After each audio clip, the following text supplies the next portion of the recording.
क्या आपने सुना? इस बार का यूनियन बजट 2026 और 27 ऑटोमोबाइल सेक्टर के लिए बहुत बड़ा बदलाव ला सकता है। आपकी अगली कार, बाइक या इलेक्ट्रिक व्हीकल्स की कीमत कम होने की उम्मीद है, सस्ती होने की उम्मीद है और चार्जिंग स्टेशन की भी संख्या बढ़ सकती है। चलिए आज विस्तार में समझते हैं जो बजट आएगा उससे ऑटो सेक्टर को क्या क्या फायदे मिलेंगे और आपकी जिंदगी कैसे आसान बन सकती है। सबसे पहले बात करते हैं टैक्स और जीएसटी की। आजकल की जो गाड़ियां हैं वो टैक्स और जीएसटी लगाकर बहुत बड़ा हिस्सा बन जाती है। जो आम नागरिक कार नहीं खरीद पाते, ऑटोमोबाइल कंपनियां सरकार से उम्मीद कर रही हैं कि इस बार जीएसटी कम लगाई जाए, सरल बनाई जाए ताकि कीमत कम हो और लोग आसानी से अपनी मनपसंद कार खरीद सके। जी हाँ, अगर जीएसटी या टैक्स कम होगा तो ग्राहक के लिए एक बड़ी खुशखबरी हो सकती है। सोचिए, कम टैक्स मतलब आपकी जेब पे सीधा असर।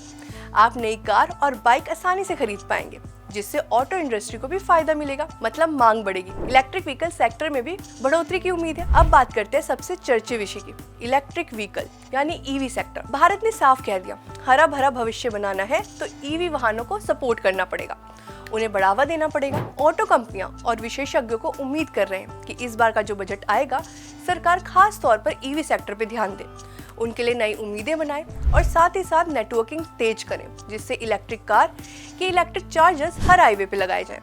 जब इलेक्ट्रिक चार्जर हर हाईवे पे लगेंगे तो लोग आसानी से अपनी कार खरीद सकते हैं, बाइक खरीद सकते हैं। जब भी उनको चार्ज करना हो, हाईवे पे उनका चार्जर लगाए, वो आराम से चार्जिंग कर सकते हैं। सिर्फ चार्जिंग स्टेशन ही नहीं बल्कि बैटरियों की भी कीमत कम हो सकती है, जिससे इलेक्ट्रिक व्हीकल्स कुल मिलाकर कीमत घटेगी। इसका सीधा मतलब है अब हर कोई अपनी जरूरत के हिसाब से इलेक्ट्रिक गाड़ी या स्कूटर ले सकता है। इलेक्ट्रिक व्हीकल के साथ साथ हाइब्रिड टेक्नोलॉजी भी सरकार से मजबूत समर्थन की उम्मीद कर रही है। हाइब्रिड कार जो पेट्रोल या डीजल और इलेक्ट्रॉनिक दोनों का प्रयोग कर सकती है। ये तकनीक एनवायरनमेंट के लिए बहुत अच्छी है क्योंकि इससे प्रदूषण कम होगा, लोग डीजल और पेट्रोल की गाड़ी कम चलाएंगे और ईवी सेक्टर को सपोर्ट मिलेगा। इस बजट में अगर हाइब्रिड टेक्नोलॉजी को बढ़ावा मिलता है तो ज्यादातर लोग साफ सफाई का ध्यान रखेंगे, लोग इलेक्ट्रॉनिक वाहन खरीदेंगे, जिससे हमारी हवा साफ और स्वच्छ होगी। भारत सरकार वैसे भी मेक इन इंडिया को बहुत ज्यादा महत्व दे रही है। इस बजट से उम्मीद है कि लोकल मैन्युफैक्चर को भी खास तौर पर उनको भी सहयोग मिलेगा। इलेक्ट्रॉनिक वाहन जैसे बैटरी पावर, इलेक्ट्रॉनिक तकनीक, सरकार इस पे बड़ा निर्णय ले सकती है और ज्यादातर लोग उम्मीद कर रहे हैं कि जो भी बजट आए वो ईवी सेक्टर के समर्थन में ही आए। इसका मतलब ये है कि ज्यादा फैक्ट्रियां लगेंगी, ज्यादा रोजगार होगा और बेटर क्वालिटी मिलेगी। हवा की गाड़ी भी लोग ज्यादा खरीद पाएंगे और भारत बनेगा मेक इन इंडिया का पहला पड़ाव। टेक्नोलॉजी विकसित होगी, लोग भारत में ज्यादा से ज्यादा निवेश करेंगे और सबसे बड़ी बात, आम आदमी के लिए सबसे बड़ी समस्याएं दूर हो जाएंगी, यानी फाइनेंशियल इश्यू। सरकार से उम्मीद की जा रही है कि जो ये वाला बजट आएगा वो आम आदमी के समर्थन में होगा।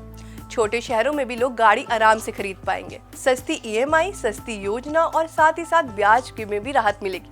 लोग आराम से लोन ले पाएंगे और अपनी मनपसंद कार या बाइक खरीद पाएंगे। ये ना सिर्फ लोगों की जिंदगी आसान बनाएगा बल्कि आम लोगों की जिंदगी में खुशहाली लाएगा। जीएसटी सिस्टम 2.0 में कई सुधार हुए, लेकिन ऑटो सेक्टर चाहती है कि इस बार जो बजट आए वो उनके समर्थन में आए।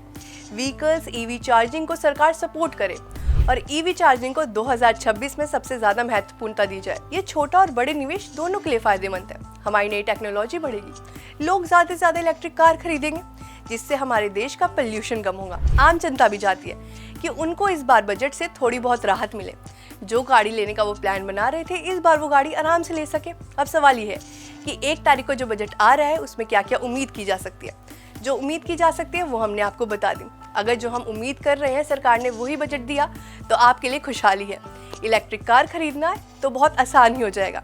ऐसी और इन्फॉर्मेटिव वीडियो के लिए देखते रहे प्राइम न्यूज़ का डिजिटल प्लेटफॉर्म। मैं थी आपके साथ श्रेया शर्मा।